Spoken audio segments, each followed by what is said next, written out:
también en esta oportunidad, no como moderador, sino como disertante, ya un compañero de la casa, el compañero Hugo Ruiz Díaz Balbuena, compañeros académicos, abogado, analista político, especialista en Derecho Internacional, Económico, Arbitraje y Contratos Internacionales, doctor en Derecho Internacional y Derecho Comunitario Europeo. Sin antes, quería mencionar, compañero, y una fecha muy particular a todos nosotros, el 94 aniversario del natalicio del querido comandante Fidel Castro, así que bueno, queremos compartir con todos ustedes nuestro homenaje. Pati.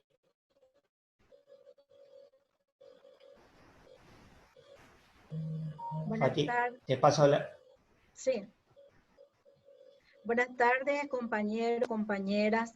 Antes que nada, muchas gracias por estar en esta convocatoria nuestra. Este es un homenaje que queremos hacerle al comandante Fidel Castro Ruz, que más que un homenaje es continuar diciéndole seguramente que hasta los últimos momentos de nuestra existencia, gracias Fidel por todo. Ahora pasamos un recordatorio en el que vamos a verle a nuestro compañero Fidel Castro Ruz.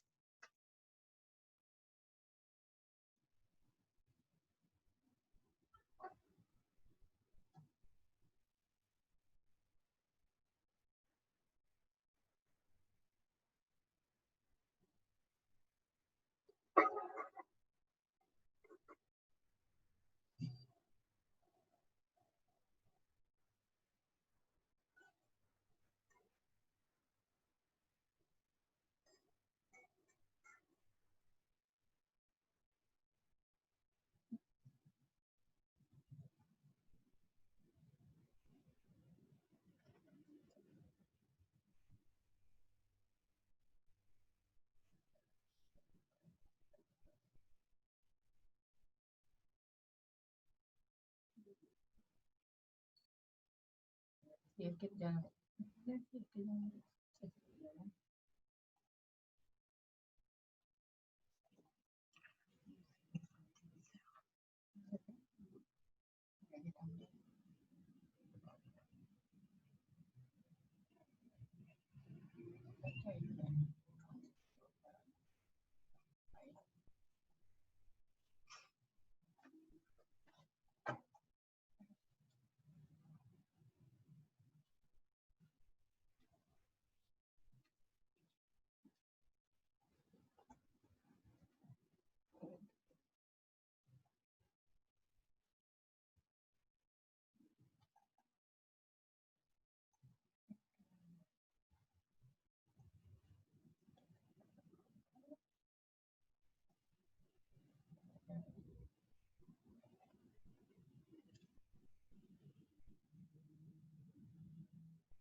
la carga.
No.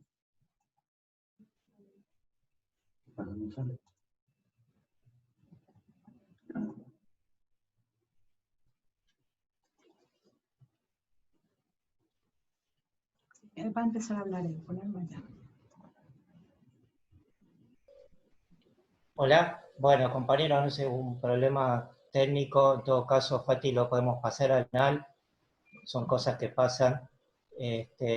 Bueno, vamos a dar comienzo entonces a la actividad de hoy. Les recuerdo, la temática es sobre la Revolución Bolivariana y sus perspectivas en América Latina. Nos van a acompañar Pascualina Curcio, compañera venezolana, militante de Campo Popular, economista, y nuestro compañero Hugo Ruiz Díaz Balbuena, de la República del Paraguay, también militante de Campo Popular. Bueno, quería comenzar con vos, Pascualina, si te parece bien. Hola, ¿me escuchás? Sí, Hola. escucho perfecto, sí, escucho muy bien. Gracias, Pascualina. Mira, Pascualina, hay una cuestión que para por lo menos nosotros de aquí, desde Sudamérica, es muy importante conocer, y en primera persona, sobre todo vos, una compañera que está muy informada sobre la situación económica en Venezuela, ¿no? Sobre todo la cuestión de los medios hegemónicos de comunicación, que no solamente no nos permite saber lo que ocurre, sino que también inclusive contaminan la información propia del campo popular, ¿no? Aquí, por ejemplo, en Argentina, Pascualina, la derecha durante la campaña electoral y sobre todo en este último tiempo con el asunto de la pandemia, ha tratado de llevar al gobierno de Alberto y de Cristina a una cuestión económica catastrófica, sintetizándolo con la palabra Argenzuela. Que inclusive a sectores del progresismo, de una manera creo que torpemente, salen a explicar esa situación, cayendo también en una trampa, ¿no? Sin tomar en cuenta que, más allá de los contratiempos propios que puede tener cualquier proceso económico, político, como en el caso de la hermana Venezuela, está sufriendo un asedio económico, financiero y comercial desde hace un montón de tiempo, ¿verdad? En esa perspectiva, Pascualina, sería importante conocer de primera mano tuya cuál es la situación actual con respecto a esa situación económica en Venezuela, no solamente desde la mirada de lo que ocurre con el asedio económico, financiero y comercial, sino cómo afecta diariamente al ciudadano venezolano, y cuál es la realidad concreta sobre lo que representa el verdadero bloqueo diariamente. Sí. Bueno, primero agradecer, primero las buenas tardes a todas y a todos quienes nos escuchan, agradecer además la invitación a este espacio, porque como tú dices, hay muchos aspectos que los poderes, que los medios de comunicación hegemónicos esconden de lo que está ocurriendo en Venezuela. Y bueno, son espacios importantes para mostrar la verdad de Venezuela, ¿no? Y particularmente en este caso el tema económico. Como tú dices, Venezuela efectivamente ha estado bajo un asedio que no es nuevo. Realmente comenzó en 1999 y bueno, voy a contextualizar un poco con la llegada de la Revolución Bolivariana, cuando comenzamos a hacer una amenaza inusual y extraordinaria. ¿Para quién? Para el imperialismo. Es decir, para esos grandes capitales corporativos, financieros y también comunicacionales que se sienten amenazados.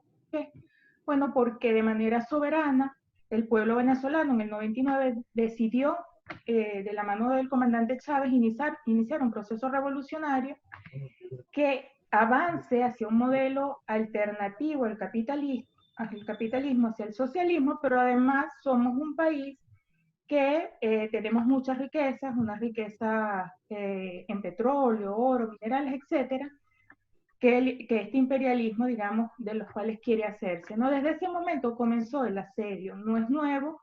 Ustedes recordarán el golpe de Estado contra el comandante Chávez, recordarán un paro general convocado por las élites empresariales en ese momento, estoy hablando del 2002, el ataque a PDVSA, el sabotaje a PDVSA. PDVSA es la principal industria del país en el sentido de que es la que genera el 95% del ingreso de divisas. PDVSA, me refiero a Petróleos de Venezuela.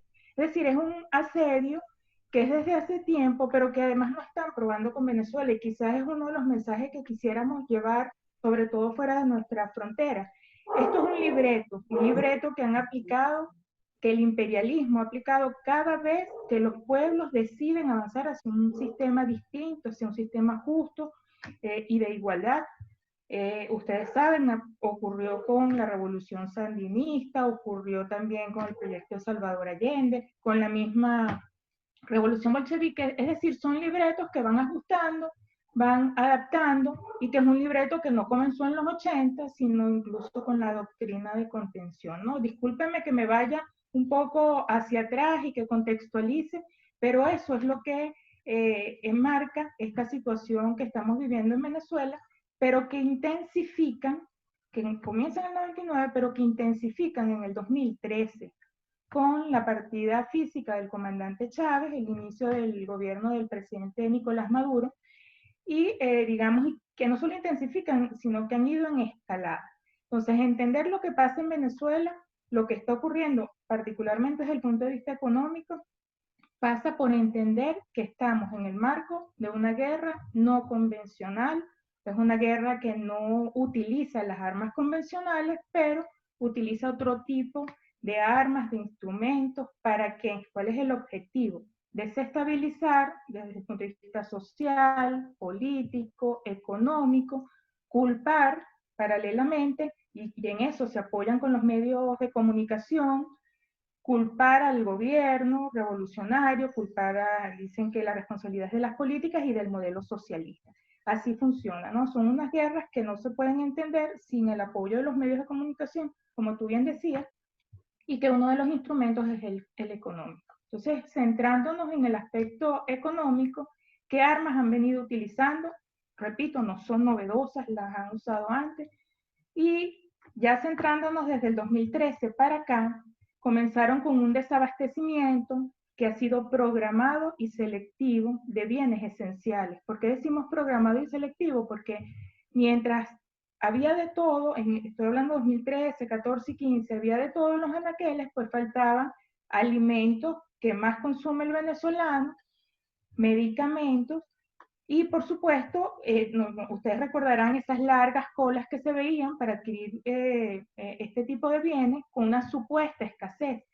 Además, estamos hablando de años, para que tengan una idea, el 2013, 2014, 2015 fueron años donde se registró el mayor PIB de Venezuela. Es decir, no se justificaba una escasez solo de esos bienes programada en ese momento. Pero bueno, allí actuaron los grandes empresarios, cómplices, ¿verdad?, que forman parte de estos ataques. Esa ha sido una de las armas de la guerra. Lo hicieron con Nicaragua también, ustedes seguramente lo recuerdan. Luego también han empleado otro tipo de armas desde el 2013-2014, y está, por ejemplo, el bloqueo, que es un bloqueo comercial, un bloqueo financiero. En ese momento, ese bloqueo era encubierto. Este tipo de guerras, por lo general, son encubiertas, no muestran los rostros de quienes están detrás, excepto ahorita, que bueno, ya se han ido cayendo varias caretas, ya directamente los voceros de este imperialismo, me refiero a Donald Trump y los voceros de la Casa Blanca, pues han ido develando los planes, pero en un primer momento eran encubiertas. ¿Y cómo actuaban? Bueno, presionaban a las navieras para que no llegaran los buques a puertos venezolanos, nos paralizaban las transacciones en el sistema SWIFT, que ustedes saben, tiene ese poder a nivel mundial de especie de alcabala para decidir cómo se paga, cuánto se paga y cuándo se paga, cuando se realizan las transacciones. Y bueno, además empezaron a manipular el riesgo financiero del país, nos colocaban y nos colocan como que si fuésemos el país, digamos, más riesgoso del mundo. Esa es otra arma. Eso impacta también a la población. Esa misma arma, como les decía, ha sido develada cuando Donald Trump en el 2017 firma el decreto contra PDVSA, impidiendo las transacciones financieras de PDVSA. Bueno, ya de alguna forma van mostrando sus planes, lo van develando, muestran quiénes están detrás.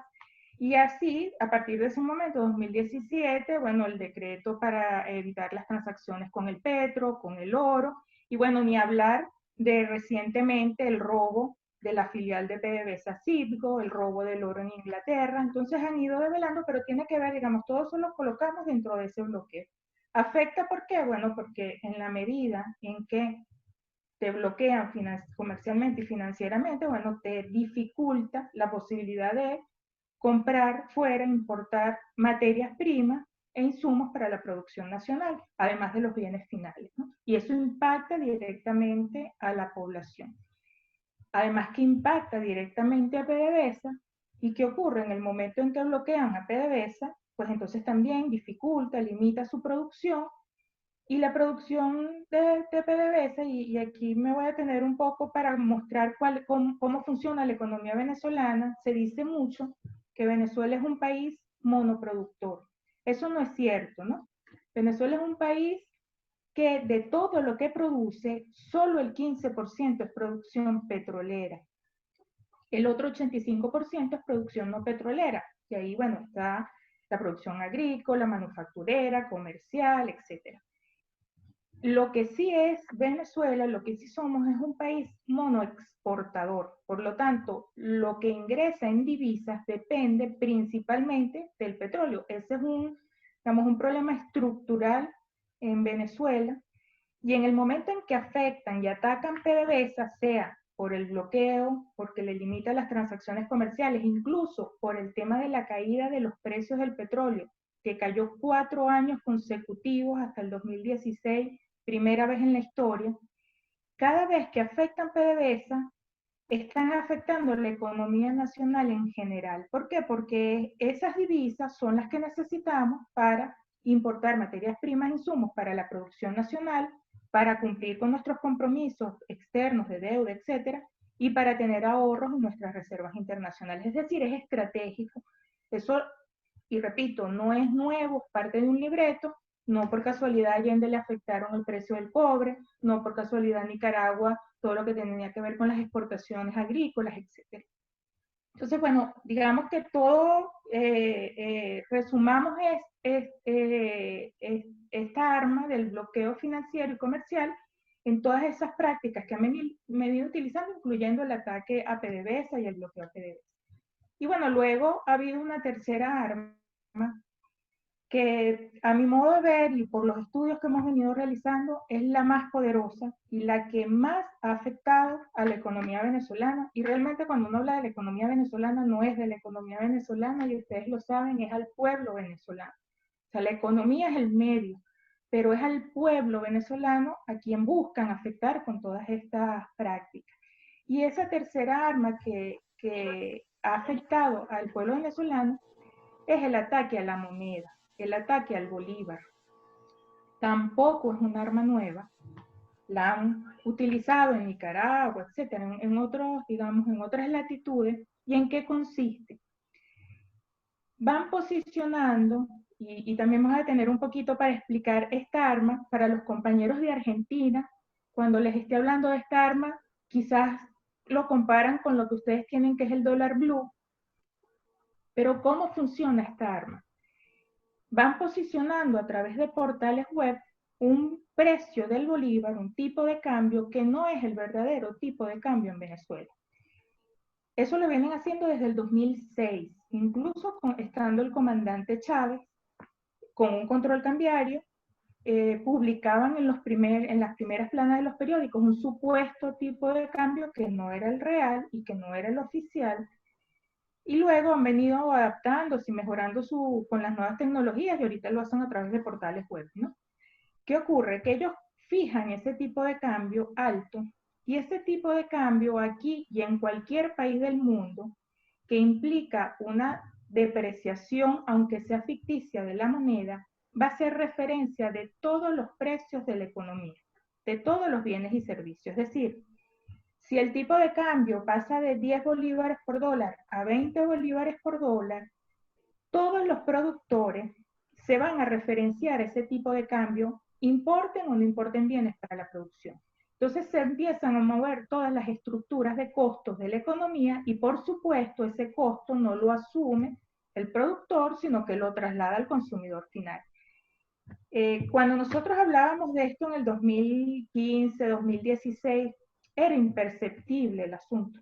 Pero ahorita la escalada ha sido tan bárbara y ya es tan evidente y notoria que cualquiera que va a comprar algo en Venezuela, ya el precio que te dicen es, bueno, esto tiene un precio de $1, por ejemplo. En bolívares hacen el cambio buscando ese portal web. ¿Cómo funciona esa arma? Y esa arma funciona incidiendo sobre una variable psicológica, que es lo que en economía se llama expectativas, porque si un productor, por ejemplo, está viendo que desde el 2006, pero sobre todo desde el 2013, el tipo de cambio sube y sube y sube y todos los días sube, sin ninguna explicación económica, al fin él espera, por eso que se le conoce como expectativas, que ese siga siendo el comportamiento. Y él va a fijar los precios en función de este tipo de cambio. Y allí los medios de comunicación ejercen, digamos, un rol importante.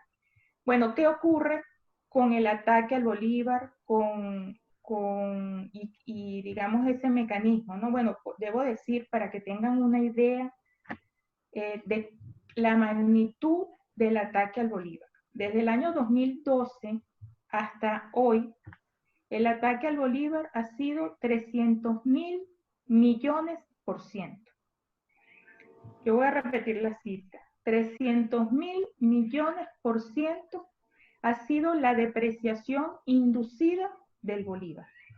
En el 2012, nosotros dábamos, o sea, los venezolanos, dábamos 8 bolívares fuertes por cada dólar. Estoy hablando del 2012-2013.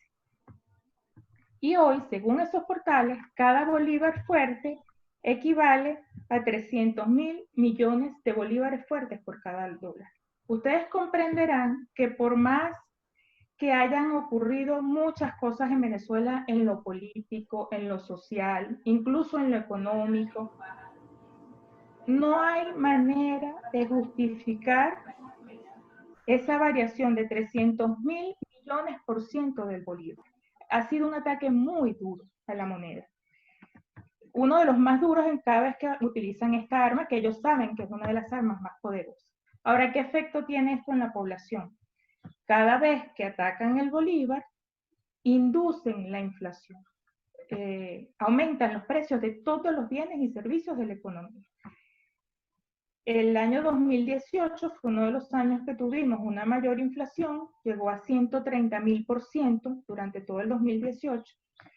Y fue uno de los años con mayor ataque al Bolívar. Pero, por ejemplo, hemos tenido episodios, enero de 2019, para que un poco relacionemos este ataque económico al Bolívar con los ataques políticos, porque todo está orquestado. Enero 2019. Enero 2019, el tipo de cambio incrementó solo en un mes casi 400%. Enero 2019. Ajá, ¿qué pasó en un mes en Venezuela que justifique que se depreció el Bolívar 400%? Nada. Pero enero del 2012, ustedes recordarán que fue la autoproclamación de Guaidó, fue la supuesta ayuda humanitaria en Venezuela, la entrada de la supuesta ayuda humanitaria en Venezuela, fue el robo de Citgo, es decir, ocurrieron una cantidad de cosas orquestadas con el ataque contra los venezolanos. Entonces, bueno, esa arma de guerra económica, ¿qué efectos tiene? Principalmente para la población y para los venezolanos de a pie, que al inducirse la inflación, al ser los precios más altos, por supuesto eso tiene un efecto importante en el poder adquisitivo, porque aunque ha habido incrementos de salarios nominales, la velocidad y la magnitud con la que han atacado el Bolívar y han inducido la inflación hace que los salarios nominales queden rezagados, que esos incrementos en los salarios nominales queden rezagados, lo que tiene que ver con ese incremento de los precios. Pero ese no es el único efecto que tiene el ataque al Bolívar. Hay un segundo efecto, que es que además genera una contracción del Producto Interno Bruto, de la actividad económica. ¿Por qué? Porque en la medida en que los venezolanos muestran una pérdida de poder adquisitivo, en esa medida demandan menos, y quienes producen, pues van a producir menos, porque no tienen quien demande. Y al producir menos, se contraen los niveles de la economía.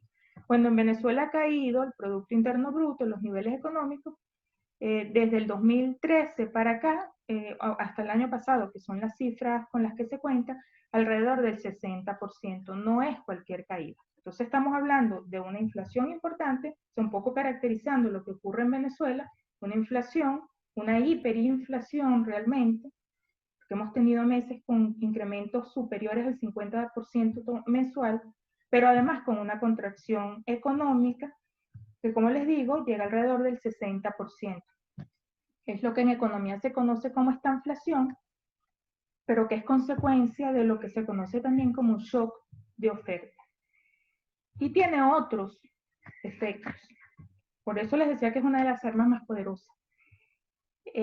Tiene implicaciones sobre el desempeño de la administración pública. Porque ¿qué ocurre? Que la administración pública, el Estado, hace su presupuesto de ingresos y gastos, por ejemplo, 2018, lo hace a finales del 2017. Estimó una inflación de 300% en su presupuesto, pero la inflación fue 130.000%.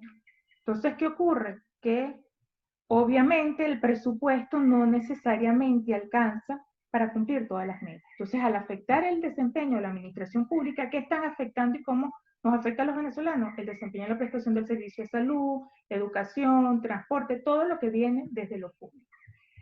Y tiene otro efecto, que es el tema del efectivo, de la cantidad de dinero, y es que ante esos niveles de 300.000 millones% de depreciación, pues no hay suficientes bolívares, y por más que el Banco Central de Venezuela imprima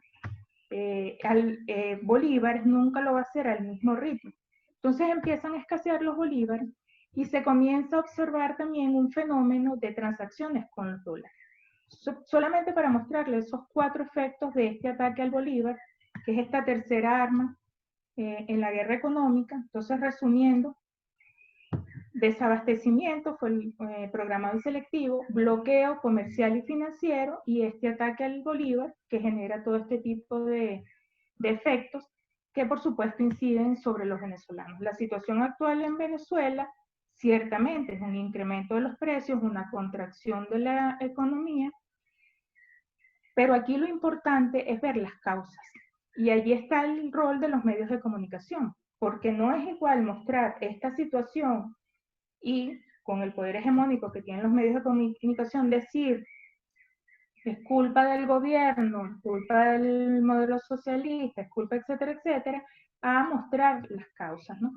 En el tema del ataque a la moneda, que es una de las armas más encubiertas de todas las armas, históricamente, ya en diciembre del 2019, lo pueden buscar en el portal de Sputnik, Richard Black, un senador republicano de Estados Unidos, develó el arma y confesó que el problema de la inflación y de la depreciación del bolívar en Venezuela es causado, digamos, por ellos mismos. Ellos son los que han atacado y han generado esa depreciación del bolívar.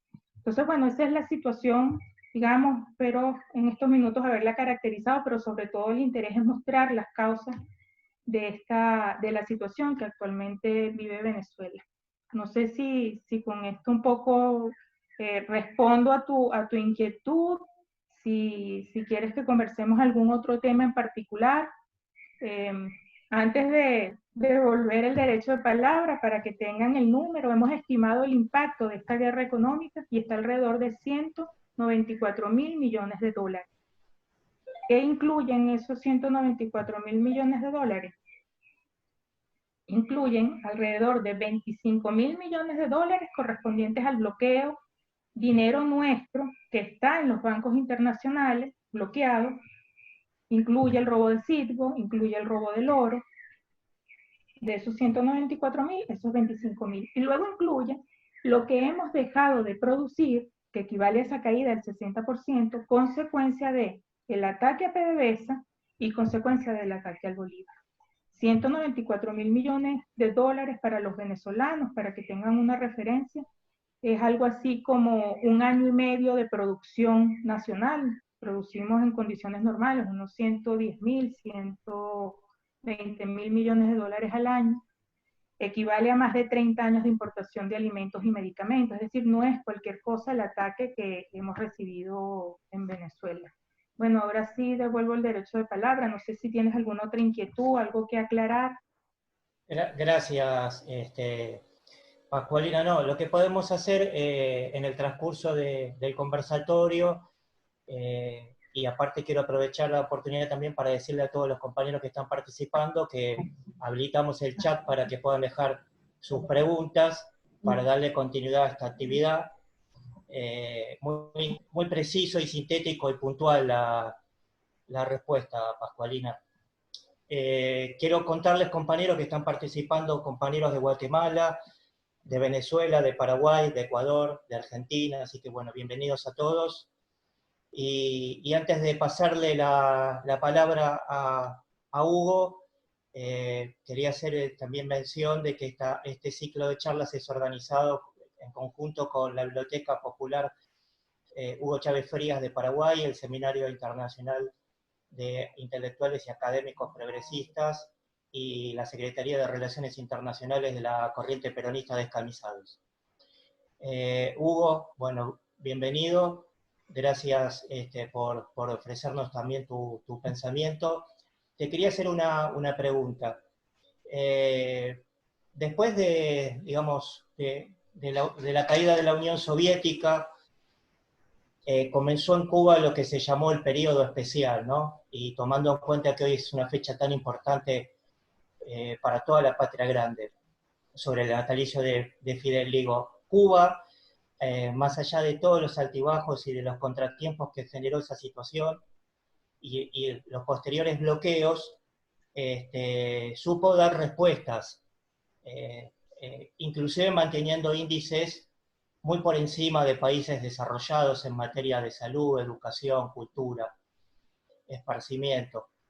¿Vos cómo imaginás esta situación económica global a partir de la pandemia y entendiendo, Hugo, que todo indicaría que a partir de Rusia, con el anuncio de la vacuna y con la producción inclusive en Latinoamérica de otra licencia, se pueda ir recuperando de alguna manera esa economía global y entendiendo que en la necesidad, como lo demostró Cuba, como muy bien también lo contó un poco Pascualina, la necesidad de construir otro sistema económico por encima del tradicional capitalista.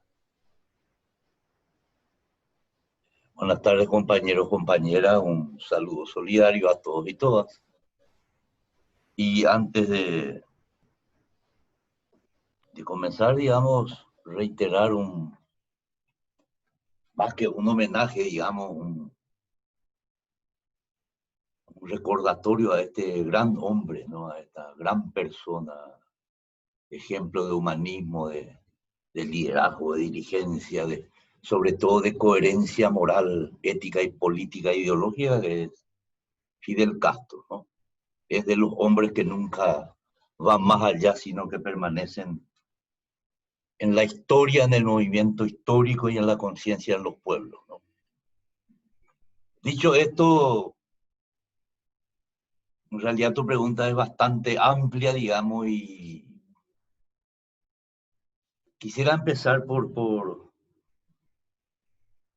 hechos bien concretos para que después trate de profundizar esa última frasecita que dijiste, esa frase inocente, construcción de otro tipo de alternativa, de otro tipo de sociedad, ¿no? A nivel internacional, dentro del capitalismo mismo, hay dos vertientes de debates con dos salidas o proposiciones de salidas que coinciden grosso modo en el análisis. mi interpretación es más político-geopolítica, no es económica, ¿no? Después hablaré de cifras, incluso en materia de cifras mi interpretación es política-geopolítica, ¿no? No es técnico-económica, ¿no? Desde el pensamiento llamado único, el mundo neoliberal, intelectuales, académicos, productores de ideología, ¿no? Sostienen que efectivamente hay una crisis, pero que esa crisis que se da dentro del capitalismo tiene tres elementos y que tienen un alto contenido político e ideológico, ¿no? Es una crisis sectorizada, ¿no? Es crisis del modelo neoliberal, pero sectorizada. El segundo elemento más político y geopolítico es de que es una crisis localizada, o sea, bien localizada en términos geopolíticos y políticos. Y la tercera característica es de que es una crisis que se asemeja más a una especie de estrés de dominación del capitalismo, porque sería una crisis más a corto plazo. Y la salida, voy a dar un solo caso, ¿no?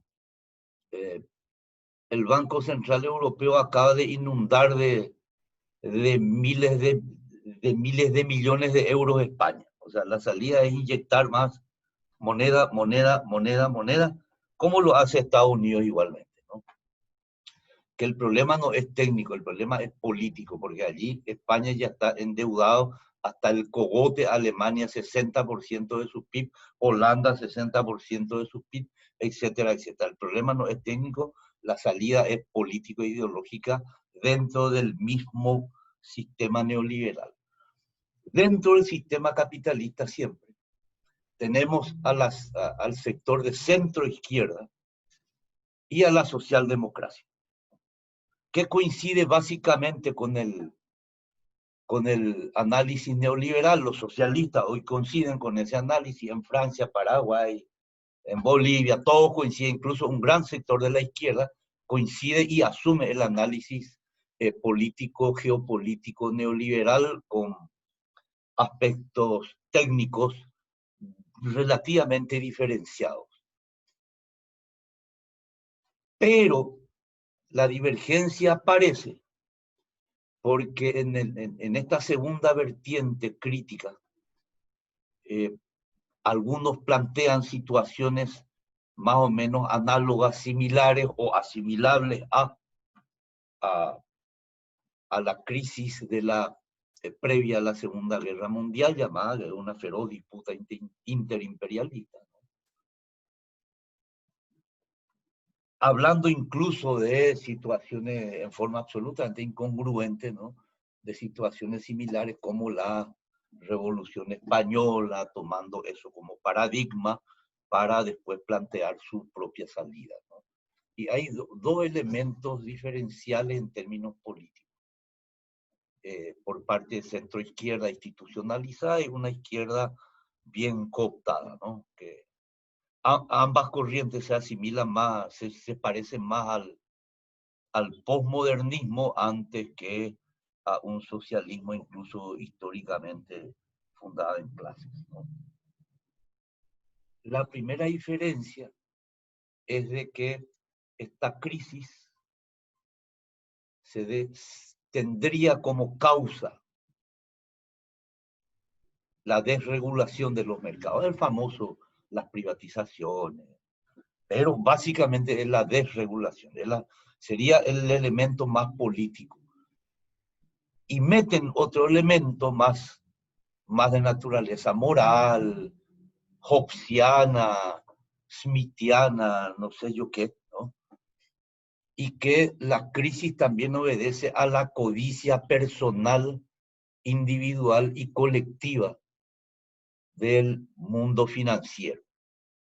Lógicamente, entonces la salida lógica es de más Estado, una salida más keynesiana cuasi automática, ¿no? En medio de esa visión predominante es que hay que entender los planteamientos incluso de crisis económica de la que se habla, y también está una tercera vertiente más marxista, más crítica, digamos, que está hablando de una crisis sistémica, estructural y crisis civilizacional o civilizatoria, o como se lo quiera denominar, ¿no?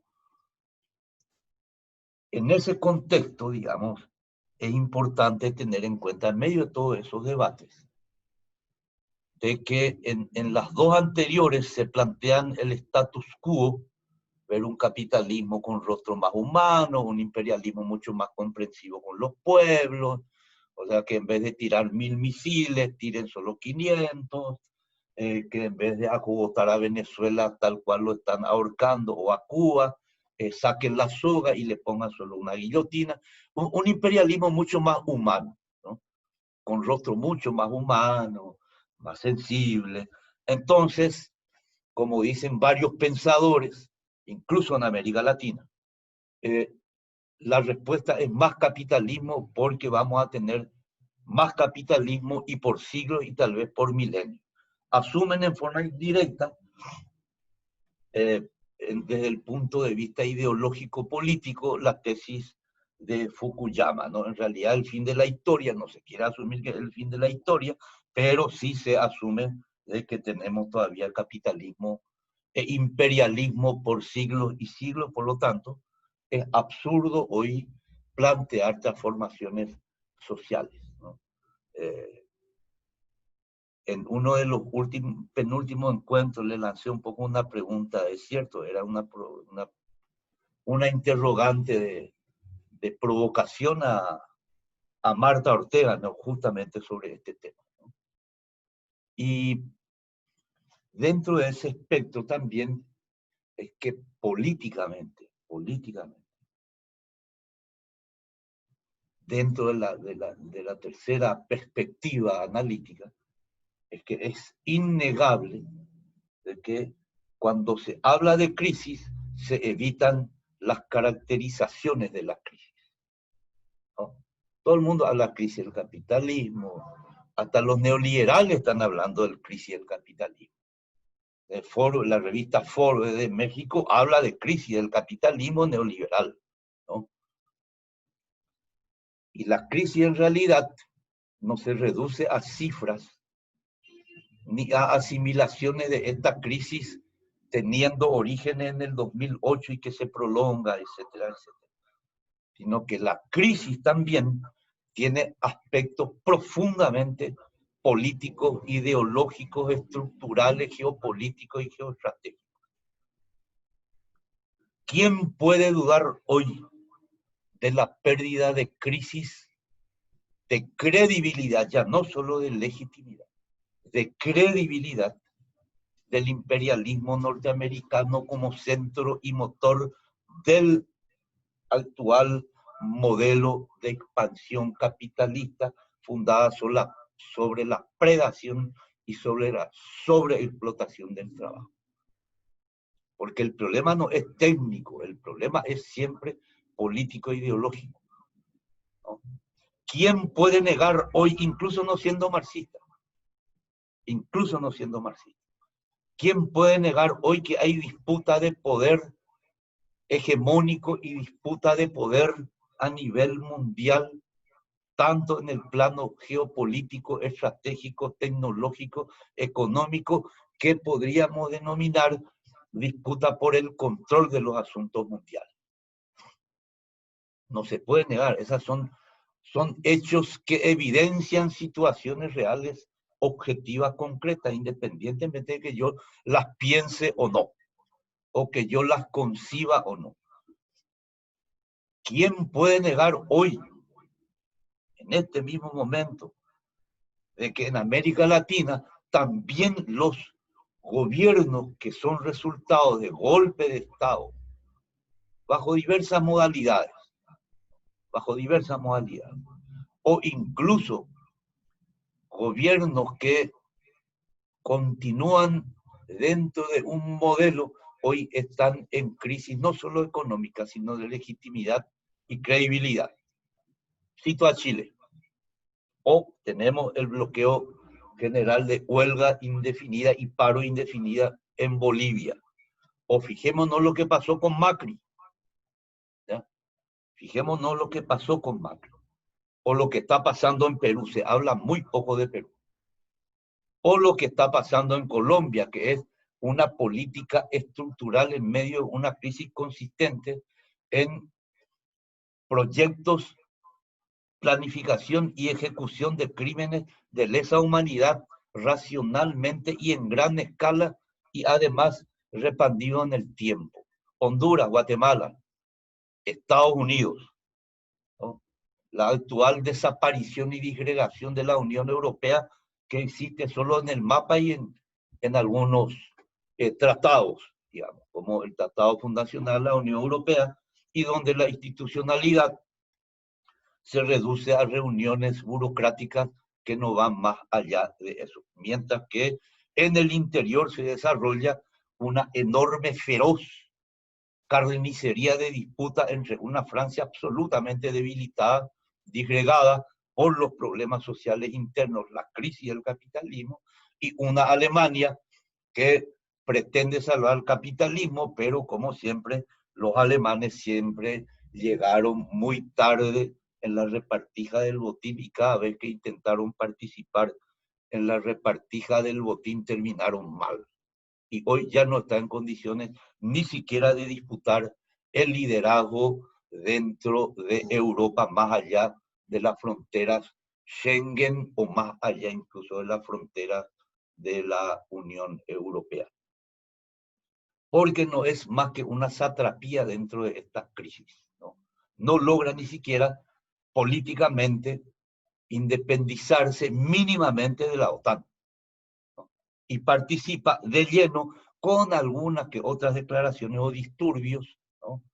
Disturbios en el sentido de asunción de ciertas posiciones, participa activamente en la tenaza a la que someten hoy a Rusia. No tanto los intentos a partir de Asia Menor, Oriente Medio, como a partir de Letonia, Estonia, Lituania, Ucrania, Polonia, Moldavia, Rumania, etcétera, etcétera, etcétera, ¿no?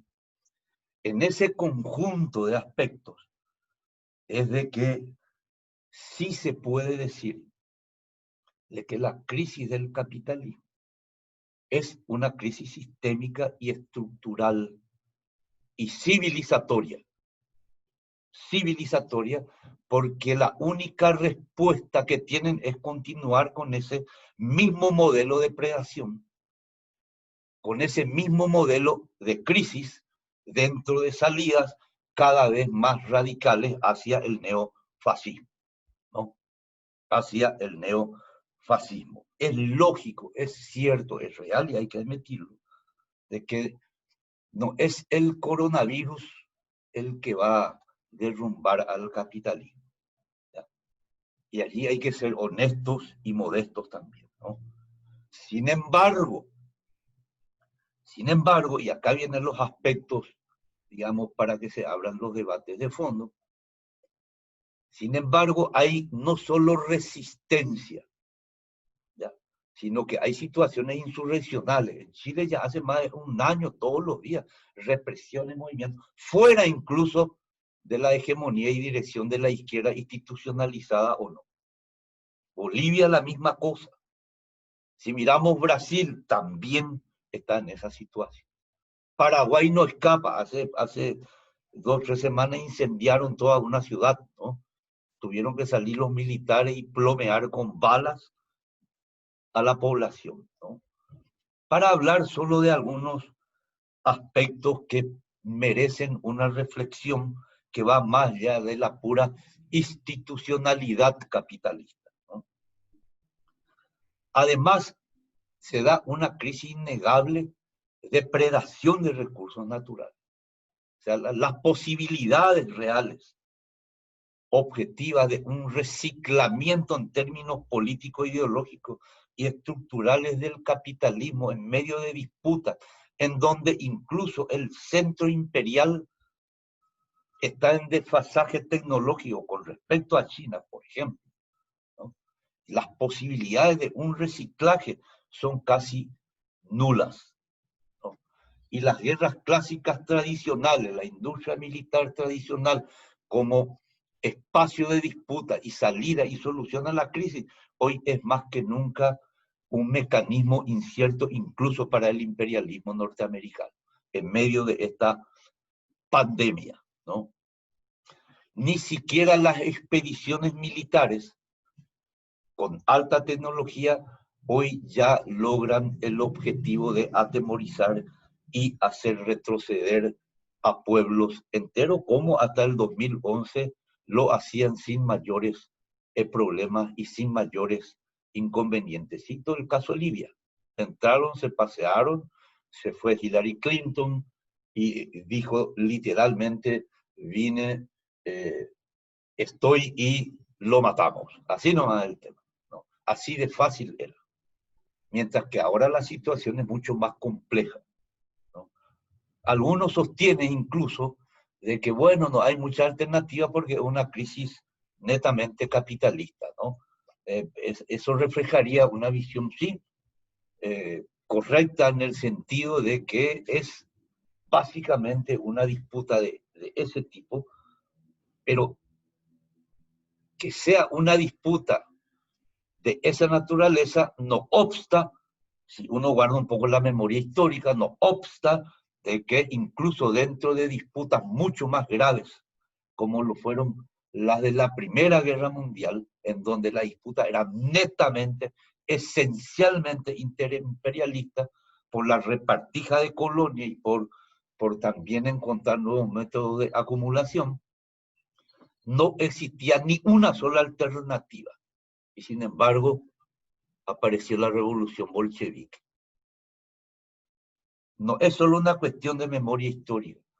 Nadie, absolutamente nadie, ni grupo de izquierda, ni de centro, centro de izquierda, ni derecha, ni neoliberales, pueden por decreto decir hoy no hay alternativa. La historia es muy caprichosa y desmiente ese tipo de visión, ¿no?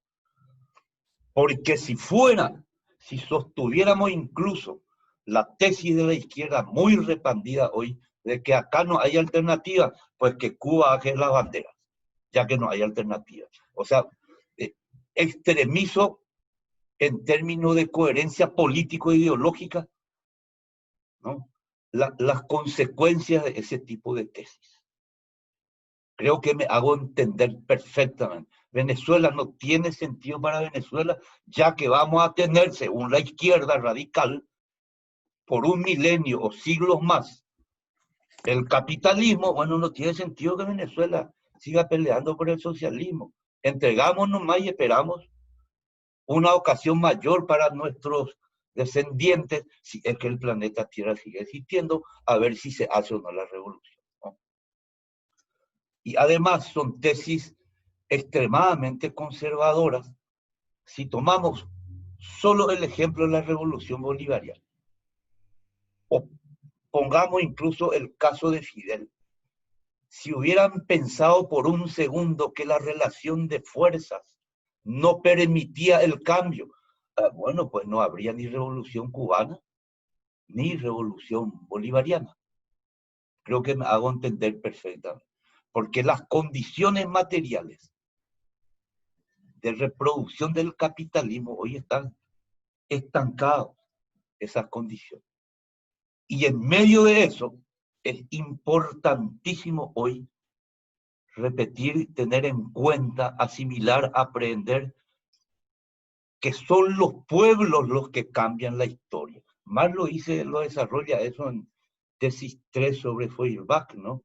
Claro que somos producto de circunstancias, pero como señala Marx y Fidel en tiempos de crisis, cuando todo el mundo renunciaba al socialismo y al comunismo, justamente hizo eso, reafirmó eso. Nosotros somos los que hacemos la historia y son los hombres y las clases los que cambian las circunstancias históricas. No es que se espera que el imperialismo y el capitalismo, en términos objetivos, en algún momento de la historia nos permita el cambio de relación de fuerza. Ese tipo de mecanicismo hoy está muy arraigado en toda la izquierda. De ahí que, simplemente para abrir el debate, hoy a nivel mundial e incluso a nivel latinoamericano se abren perspectivas revolucionarias socialistas. Hay que ser claros, ¿no? En algunos casos serán en transición, cada pueblo tendrá su ritmo, en otros será más acelerado, en otros será menos acelerado, más en transición, más corta, más larga, pero lo cierto es que, como dijo Andrés al principio, hoy se plantean tareas de transformación social revolucionarias y socialistas, no en términos automáticos, sino porque el capitalismo está en medio de una crisis civilizatoria, estructural y sistémica. Esta un poco es la primera parte de mi intervención como para abrir un debate mucho más de fondo. Gracias, Hugo. Bueno, tengo algunas preguntas que estamos recibiendo por el chat. Quiero hacer una síntesis porque hay varias, Pascualina, obviamente de hermanos venezolanos, todos hacen referencia de alguna manera sobre la situación inflacionaria, ¿no? Y la pregunta central sería con respecto a qué se puede para solucionar y frenar esta inflación inducida sobre Venezuela.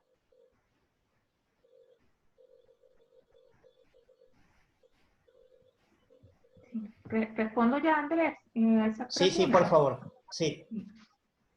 Bueno, yo hice bastante énfasis en las causas de la inflación, porque si queremos resolver la inflación, tendríamos que ir directamente y estratégicamente a las causas. Y una de las causas, la principal, la determinante, la originaria, es justamente ese ataque al Bolívar. Es esa manipulación política, esa depreciación inducida al Bolívar, lo que está generando la inflación, la hiperinflación y luego las consecuencias que ya mencionábamos, ¿no? Ahora, decía que es un arma muy poderosa.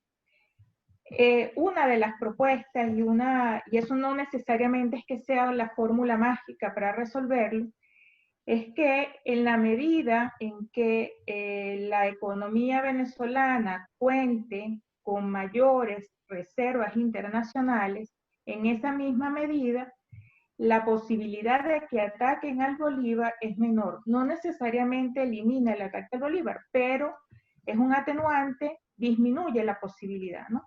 Entonces, una de las propuestas que hemos venido haciendo para disminuir ese ataque al Bolívar es incrementar las reservas internacionales del país por la vía del oro. El oro, como ustedes saben, cuenta como activo, como cuenta, digamos, para sumar a las reservas internacionales, además de las 5 divisas que conocemos, el dólar, el euro, la libra, el yuan, etc. Y Venezuela tiene una característica muy particular, y es que el oro, tenemos una de las principales reservas de oro. ¿Cuál ha sido una de las propuestas? Bueno, llevemos ese oro que tenemos en las minas, más de 7.000 toneladas de oro, al Banco Central de Venezuela, lo monetizamos y de esa manera, con reservas internacionales más sólidas, permitiría disminuir ese ataque al Bolívar. ¿Cuál es la diferencia de Venezuela y por qué esa propuesta? Porque nosotros no tenemos que comprarle el oro a otro país y entonces en esa medida dar divisas a cambio de oro. Nosotros lo tenemos dentro. Esa es una propuesta que se ha venido haciendo, digamos, para resolver ese tema del ataque al Bolívar. También nos hemos paseado por el tema de respaldar el Bolívar en un activo, y eso sobre todo, y principalmente en el oro, va de la mano con las iniciativas de China. China ya ha sido uno de los, digamos, duros golpes que en este reordenamiento económico, monetario y financiero que hemos estado observando, le ha dado a ese imperialismo basado en el dólar estadounidense. Ha venido proponiendo el respaldo de la moneda, en este caso en el oro, en este caso el yuan, ¿no? Esto es bien importante, ya desde, no solamente para el caso de Venezuela, sino que cuando hablábamos del arma ataque al bolívar, esa arma ha sido, la manipulación de las monedas ha sido posible desde que en el 71, unilateralmente, Estados Unidos y Nixon se desprendieron de digamos, basaron las monedas en la supuesta confianza, ¿no? Entonces, bueno, allí unas propuestas desde ese punto de vista. Tenemos que decir que es disminuir, no es una propuesta mágica. Se me olvidó comentar en la parte anterior que en este momento Irán está siendo atacada su moneda también con el mismo procedimiento. Irán tiene importantes reservas internacionales. Quizás si tuviese menos, pues el ataque sería mayor. Eso, digamos, desde el punto de vista estratégico. O sea, hay un tema que es más allá de la inflación, más allá del incremento de los precios, que es estratégico, que es fortalecer el bolívar. Esas son unas propuestas. La otra propuesta pasa por la necesidad de incrementar la producción petrolera en PDVSA. ¿Por qué? Han atacado PDVSA, han generado una disminución a través del bloqueo, ya lo comenté antes, una disminución de la cantidad que se produce en PDVSA, y por lo tanto han afectado las exportaciones y han afectado los ingresos en divisas. Para nosotros es también estratégico aumentar esa producción petrolera. ¿Que hay bloqueo? Sí hay bloqueo. Pero, y que de repente impiden la salida del hidrocarburo de Venezuela a otros países, obviamente lo van a hacer. Bueno, pero hoy tenemos Cuba que tiene 60 años bloqueado, ¿verdad? Y como decía Hugo, pues eso no ha detenido la revolución cubana, como tampoco en Irán. Entonces, la propuesta es, terminemos de tomar la decisión de poner a producir la empresa petrolera y además enviar ese hidrocarburo a los países aliados en este momento, que además están en franco enfrentamiento, en ese reordenamiento geopolítico con Estados Unidos. ¿Para qué? Para incrementar las divisas internas, las divisas, y así también fortalecer nuestras reservas internacionales. Digamos, no pasearse por esos aspectos estratégicos del ataque a la moneda no necesariamente resuelve el problema de la inflación. Es decir, puede haber políticas de control de precios justos, de tratar de detener el incremento de los precios. Sin embargo, mientras no se resuelva la causa original determinante en el tema de los precios, pues no necesariamente estamos resolviendo el problema de la inflación. Y por el lado de la producción, uno de los aspectos que hemos estado proponiendo es la necesidad de avanzar hacia un nuevo circuito económico. Y lo decía el compañero Hugo en su intervención, no es excusa el que el capitalismo, digamos, siga con sus prácticas, que el imperialismo siga con sus prácticas, el que nosotros no podamos y no debamos avanzar con el proceso socialista, en nuestro caso el proceso de la revolución bolivariana, todo lo contrario. Lo que hemos propuesto es, ante ese asedio, ante estas agresiones, la estrategia es intensificar y fortalecer esas vías hacia el socialismo. Y en ese sentido, ese otro circuito económico, que es un circuito basado en la producción comunal, basada en la producción con los trabajadores, y además pasa por el hecho de que esas divisas que ingresan por petróleo, que son del Estado y que son de todos los venezolanos, vayan a ese otro circuito, a fortalecer la producción en ese otro circuito, en lugar de mantener la situación de una producción en manos de un sector privado que sabemos está transnacionalizado, monopolizado y que además es parte de la guerra económica.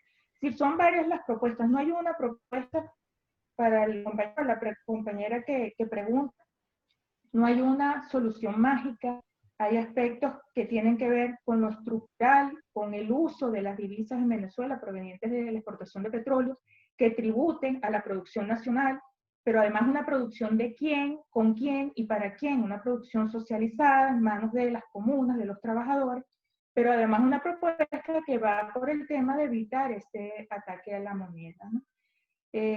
Además de la conciencia del hecho de que ese ataque va a persistir, porque ya lo han dicho, han amenazado, y simultáneamente pues está el tema de garantizar el tema de los efectos. Es decir, yo decía, uno de los efectos es la pérdida del poder adquisitivo. Hay que garantizar, más allá de lo estratégico, más allá del tema de de los precios como tal, bueno, garantizar el nivel del poder adquisitivo, garantizar un mejor desempeño del sector público por la vía del financiamiento, y digamos que en ese sentido, desmontar mitos. Y aquí quiero introducir también un tema que es este mito que además ha estado develando, y así comenzó Hugo su exposición, este tema de la pandemia, ese gran mito de que monetarista, de la teoría monetarista, que para nosotros no es otra cosa que el velo de las armas del imperialismo para, digamos, mantener a los países en raya, ese imperialismo. La teoría monetarista lo que busca y dice, bueno, no hay que emitir un supuesto de dinero inorgánico porque eso es lo que les va a generar inflación, etcétera, etcétera. Bueno, hemos visto cómo la decisión de Europa y de Estados Unidos en estos momentos de pandemia ha sido justamente emitir dinero. Por lo menos Estados Unidos en 3 meses ha emitido 3 billones de dólares, lo que emitió en 6 años después del 2008. Entonces se van desmontando esos mitos monetaristas porque aplican entonces para nosotros, para nuestros países, y no aplican para esos países. Y en ese marco, ese mito hay que desmontarlo en la economía venezolana. Entonces hay una resistencia importante bueno, y la derecha y digamos, la economía ortodoxa diciendo, bueno, no se puede aumentar la cantidad de dinero cuando realmente, ante una situación hiperinflacionaria, que requiere mayor cantidad de dinero para realizar las transacciones, porque si algo a ti te costaba 10 bolívares y ahora son 20, tú necesitas el doble de dinero para garantizar el mismo nivel de producción, el mismo nivel de consumo. Entonces, bueno, son varios aspectos, son una revisión de esos paradigmas, de esos mitos que van sumando. Hay un tema fiscal, tributario también, que hay que revisar, es decir, no es una sola política, no es una sola medida, pero lo importante es lo estratégico y lo importante es apuntar siempre a medidas que permitan avanzar hacia el socialismo. ¿Sabes?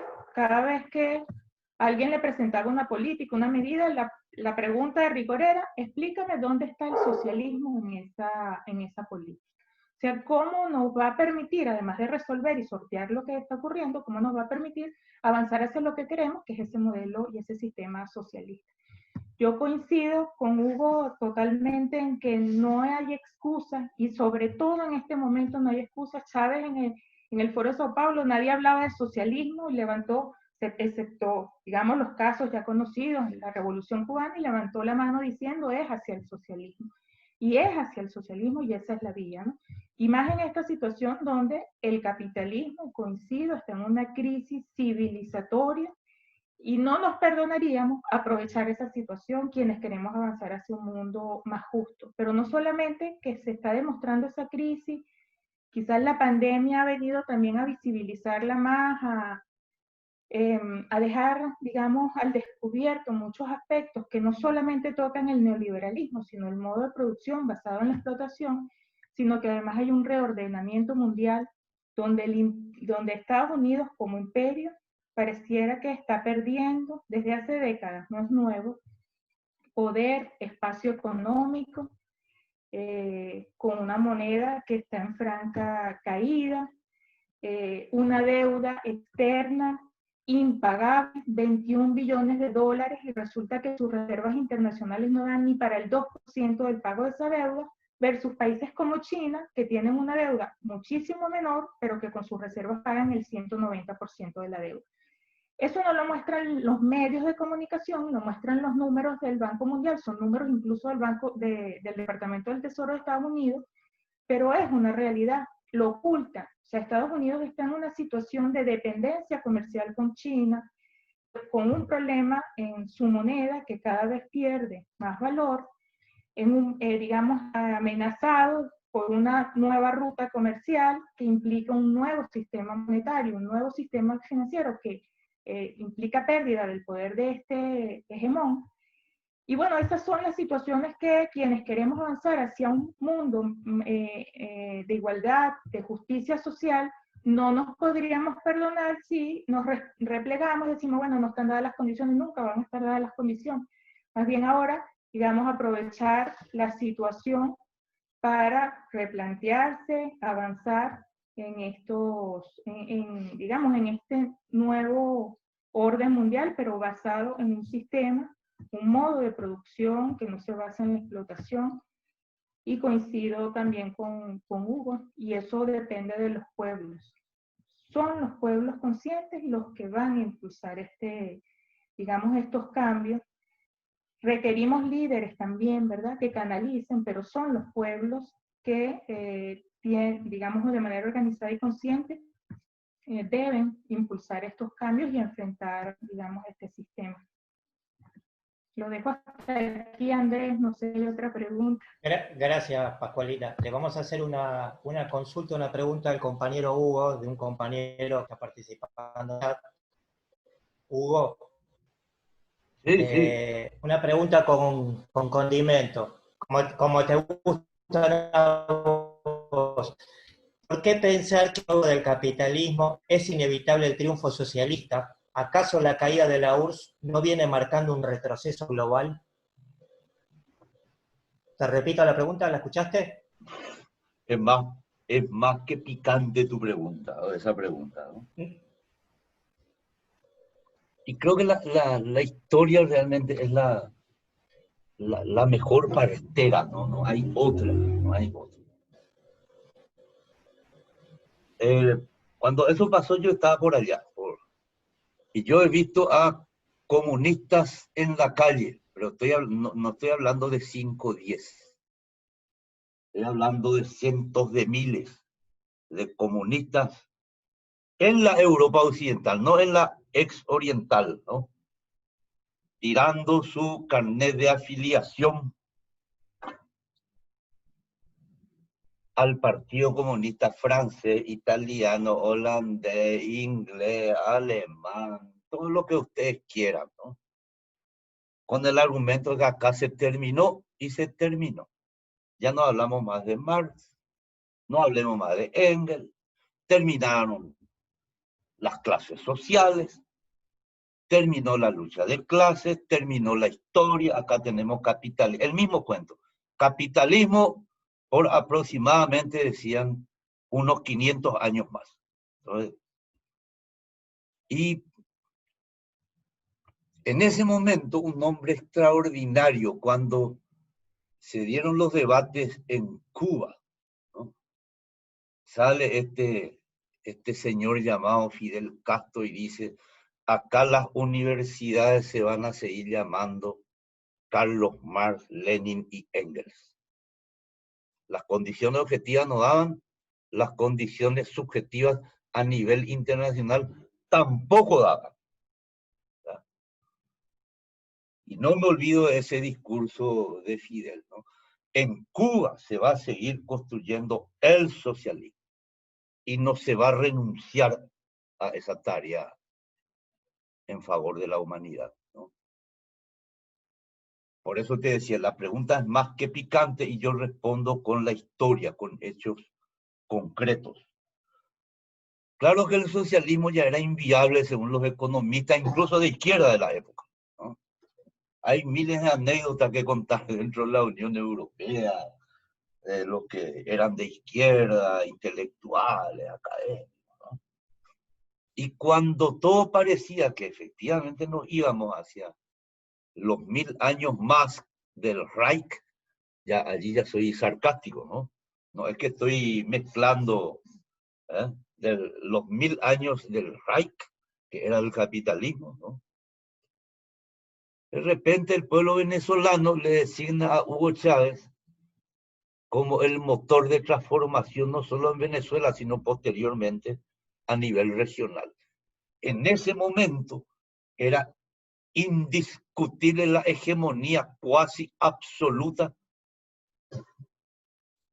del capitalismo en su fase neoliberal en toda la región. Acuérdense de que el ALCA ya se venía, de que Bush amenazaba acá. Cuando Bush amenazaba o Clinton amenazaba, el planeta temblaba, ¿no? Llega un Chávez resultado justamente de la lucha de clases, de la confrontación de clases, en condiciones extremadamente complejas y difíciles. Extremadamente complejas y difíciles. en medio de un continente, un hemisferio que estaba plagado de gobiernos neoliberales y de derecha, del pachanguero Bucarán, pasando por Menem y varios otros, ¿no? Para no citar demasiado. Chávez bien podría haber dicho, ya cayó la URSS, Cuba tambaleante, aislado, ¿no? Acá no hay perspectiva, las condiciones objetivas no dan, las condiciones subjetivas tampoco, es cierto, el pueblo venezolano luchó, pero solo allí al costado Colombia, después la cuarta flota, en ese momento ya no existía, ¿no? Pero después fue reflotada la cuarta flota, pero sin embargo, en esas condiciones se construyó el proyecto socialista de la Revolución Bolivariana. Creo que la historia en ese aspecto es una partera muy caprichosa. Ya todo había terminado, ya no había más.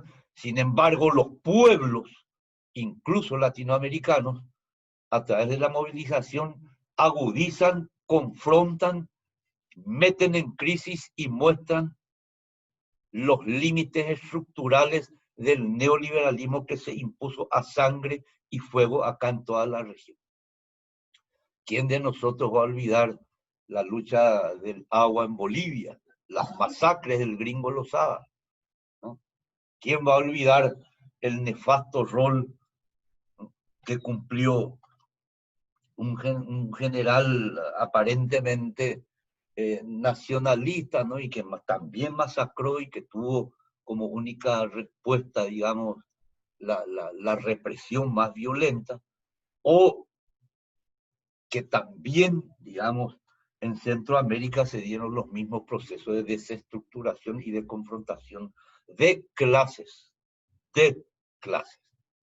Muy distinta hubiera sido la historia si hombres como el Che y Fidel o como Chávez hubieran dudado un solo segundo de la capacidad de los pueblos para revertir los procesos extremadamente difíciles y las condiciones más complejas frente a un enemigo que venía y aparecía como el enemigo arrollador, frente al que no se podía ofrecer ninguna resistencia y que hubiera sido lícito y hasta legítimo que lo hagan, porque las condiciones internacionales en contra eran brutales,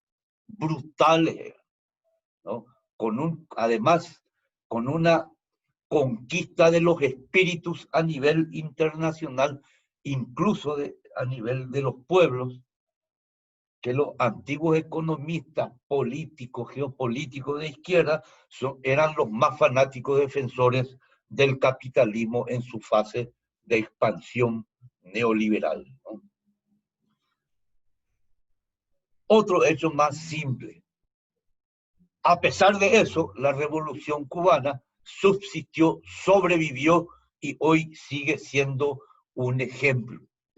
Sigue siendo un ejemplo, un camino, un paradigma, si es que uno no quiere caer en el mecanicismo, un paradigma de que incluso en las condiciones más complejas, más difíciles, en donde parece que el barco se hunde, es posible el socialismo y seguir construyendo el socialismo, ¿no? Es cierto que las condiciones hoy son distintas, ya no tenemos un mundo bipolar, pero sí tenemos una historia reciente, extremadamente dinámica, extremadamente rica en lucha de clases, que se prolonga hasta hoy y que vuelve una vez más a acorralar y poner al neoliberalismo en su límite estructural dentro, esta vez, de una crisis civilizatoria del capitalismo, llámese en Bolivia o en Chile o en Brasil o en otros países, ¿no? El caso mismo de Argentina, la otra de Marcelo Koenig utilizó una expresión extremadamente rica en contenido y que se presta a un debate.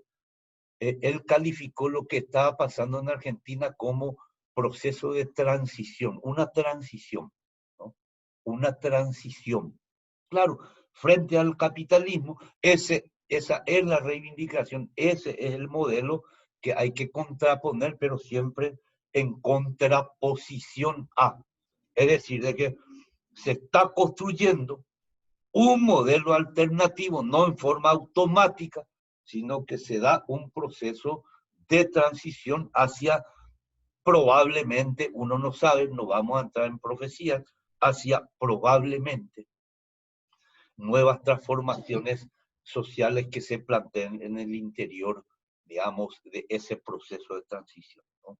Lo cierto y lo concreto es de que cuando se perfilaba un imperialismo sin una sola pulga que lo moleste, un capitalismo absolutamente hegemónico, hoy está en crisis. ¡Wow! Uno se dice, ¡wow! ¿No?